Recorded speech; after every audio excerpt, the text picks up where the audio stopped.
So dito sa Kayetan in Action, Alan Pia Pick. Kayo ba ay handa manalo?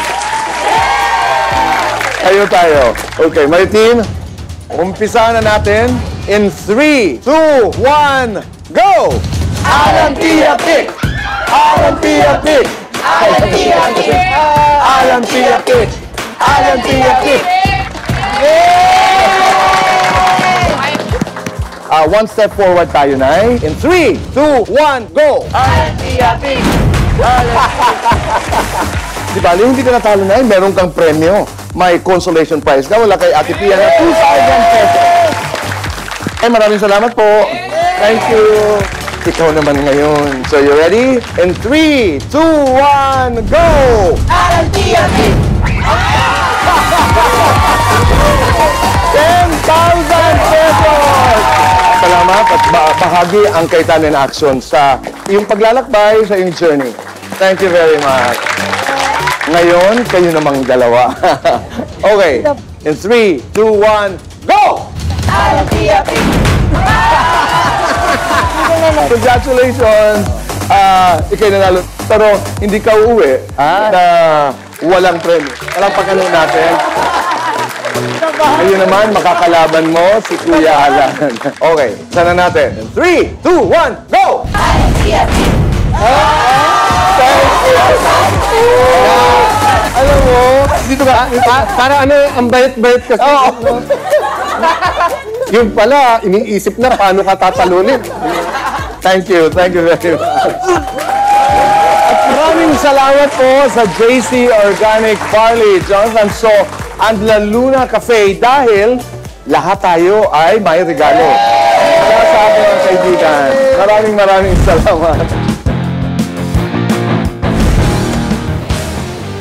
Maraming salamat. Thank you. Kuya Boy, reflection lang. Lalong-lalo na sa face-to-face, nakita niyo naman, simpleng problema, nadagdagan, lumaki, di ba? So, parang apoy, di ba? Pagka medyo nakita mong may usok o nasindihan, tapunan mo na kagad ng tubig, patayin mo, tapos na yon. Pero yung maliit, pag pinayagan mo lumaki ng lumaki, mahirap nang isolve, di ba? Siguro doon ako magko-comment doon sa yes or no natin na tungkol sa persons with disabilities kasi ang goal talaga natin sa community natin is that mabawasan yung mga hadlang, the obstacles to make them enjoy life as fully as we all can. So tayo-tayo na nga lang, mahirap minsan makasakay ng public transportation, pipila ka ng mahaba. Imagine mo kung naka-wheelchair ka pa, nakasaklay ka pa. So yung purpose talaga natin is lahat tayo magkaroon tayo ng awareness about their rights as human beings, as citizens, so that we can all live together happily. Because it can happen naman. So yan ang aking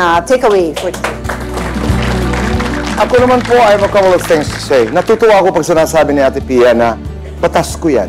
Kasi marami sa atin ang hindi nakakaunawa, pati na rin ako, matagal na panahon, kung ano ba ang ginagawa ng mga senador. Ano ba ang ginagawa nila, napapanood natin. Lalo na ngayon, dahil napaka-visible ng mga Senate investigations. Pero pag sinasabi ni Kuya Alan at Ate Pia na, alam niyo nung inaaral namin ang batas na yan, pagkagat lamang ito ng aso, sasabihin natin lamang, pero ganun sila ka-sensitibo at ganun sila, they intently watch the way we live because legislation is about us. I'm always delighted. Pag sinasabi niyo yan na ito yung pinagdaanan namin, ito yung debate namin nung ginagawa namin ang batas na ito. Pangalawa, I want to build on what Kuya Alan said about yung mga problema na maliliit doon nag-uumpisa. Pag hindi natin binigyan ng pansin kaagad, lumalala. Ito natututunan ko ito sa mga napapanood kong palabas. Meron mga bagay na hindi tayo komportableng gawin. May mga bagay na hindi tayo komportableng sabihin. Sabi nila, do the opposite action. Lapag man sa pride mo, kasi yun ang nangingibabaw, do it. Because when you do something that is difficult, pero yung dulo nun ay katahimikan. Maraming salamat po. So guys, as our show comes to an end, ang habilin ko sa inyo is yung laging sinasabi ng aming yumaong ama, the late Senator Compañero Rene Cayetano, huwag magpaapi, alamin ang batas. Kung may legal na kaalaman, mas mailalaban ang ating karapatan. Doon tayo sa tama dahil sa batas, wala tayong kawala. Maraming salamat po. Kita-kita tayo next week dito lamang sa Cayetano!